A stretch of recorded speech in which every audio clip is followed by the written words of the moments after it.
کا جو قصہ تھا وہ اس رپورٹ نے اشکارا کر دیا کہ 9 مئی کیا ہے، اور خان کے ٹرائل کا بھی بتا دیا ہے۔ پاکستان میں پولیٹیکل پرزنر، خواتین، بچوں، بوڑھوں اور پی ٹی آئی کے جو پارلیمنٹیرین اور کینڈیڈیٹس اور لیڈر کے ساتھ جو ہوا ہے، اس کی ایگزیکٹو اسمبلی یہ کہتی ہے کہ پاکستان عملی طور پہ پاکستان جو ہے وہ اتھارٹیرین سٹیٹ بن چکا ہے، اور اس کی تصدیق جو ہے،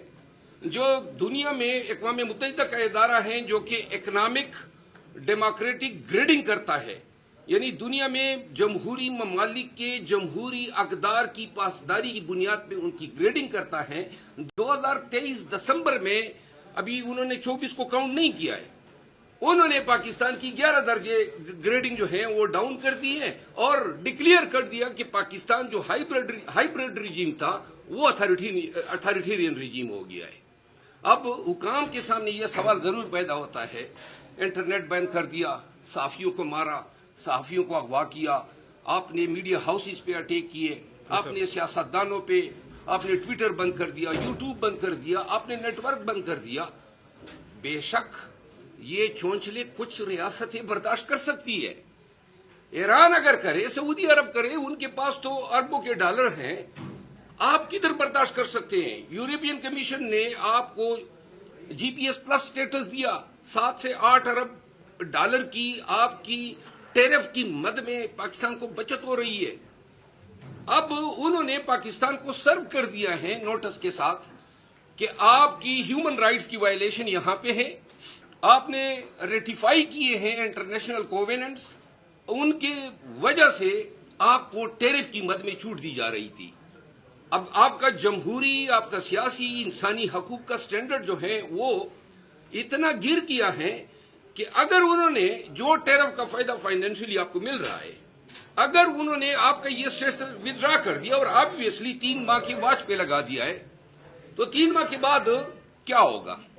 نمبر 1۔ نمبر 2، ریمیٹنسز آپ کی 2021 میں 32 سے 33 بلین ڈالر تھی، وہ آپ کی ریمیٹنسز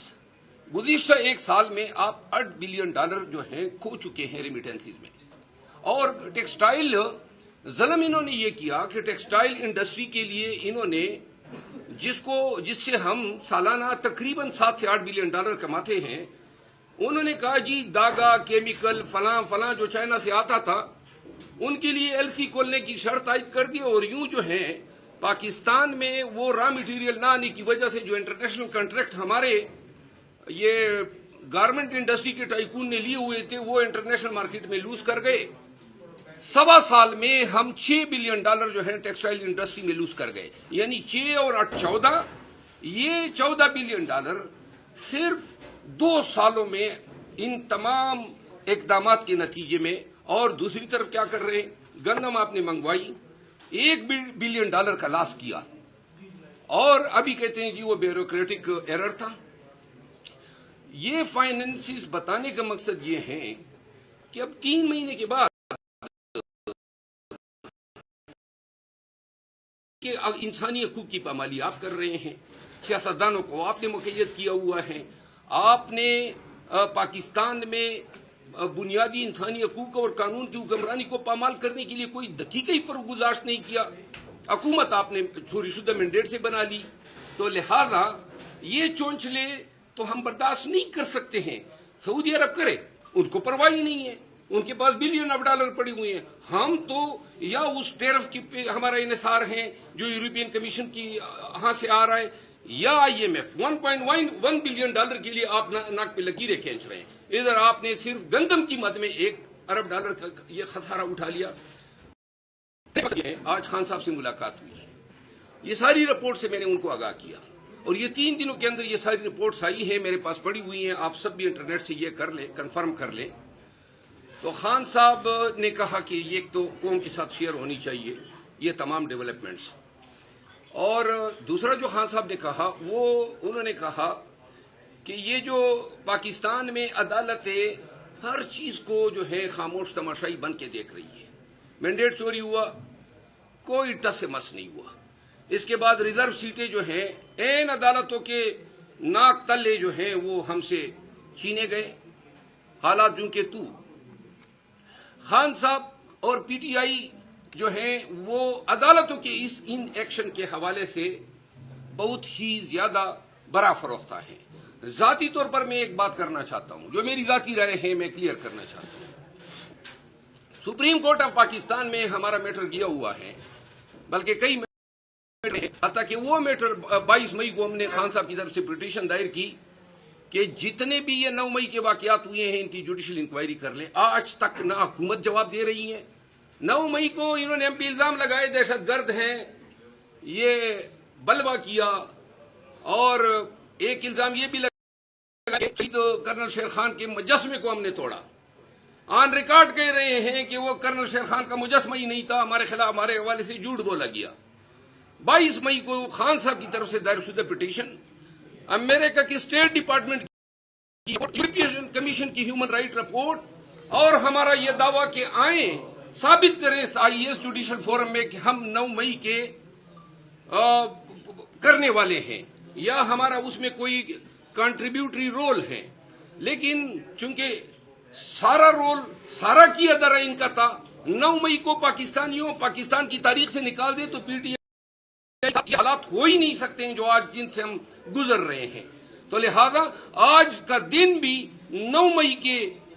نتائج میں سے ایک نتیجہ ہے. یہ جتنے بھی ہمارے ساتھ عوامل ہوئے، تو آج ایک میں گزارش کرنا چاہتا ہوں، جب ریزرو سیٹیں چوری ہوئی، ریزرو سیٹیں چوری کروائی گئی تاکہ یہ جو مسند اقتدار پہ بیٹھے ہوئے لوگ ہیں یہ 2 تہائی اکثریت حاصل کر سکیں. اور 2 تہائی اکثریت اب یہ زبردستی کے لے چکے ہیں. اس 2 تہائی اکثریت کو ہم نے چیلنج کیا ہوا ہے سپریم کورٹ آف پاکستان میں، اور اس پہ کوئی فیصلہ، کوئی فکسیشن کیس کی نہیں ہو رہی ہے. چونکہ کنفلکٹ آف انٹرسٹ آ رہا ہے فاضل چیف جسٹس آف پاکستان کا. یہ کہا جا رہا ہے بڑے ہی شد و مت کے ساتھ کہ چیف جسٹس آف پاکستان کے اور سپیریئر جوڈیشری کے جو ٹینیور ہیں وہ 2 سے 3 سال تک بڑھایا جا رہا ہے. تو اگر بڑھایا جا رہا ہے تو پھر اس مقدمے کی سماعت جو ہے وہ بینچ کرے جس کا کنفلکٹ آف انٹرسٹ پیدا نہ ہو. جس کی 2-3 سال کی نوکری اس سے بڑھ رہی ہے، وہ کہاں ہمیں ہماری ریزرو سیٹیں دے گا؟ وہ تو کنسٹیٹیوشن امینڈمنٹ ہونے دے گا تاکہ یہ امینڈمنٹ جو ہے ہو سکے. یہ دنیا بھر میں قانون و انصاف سے وابستہ ہماری یونیورسل پرنسپل ہے کہ جہاں کسی منصف کا ذاتی انٹرسٹ پیدا ہوتا ہے وہ اس مقدمے سے علیحدہ ہو جاتا ہے.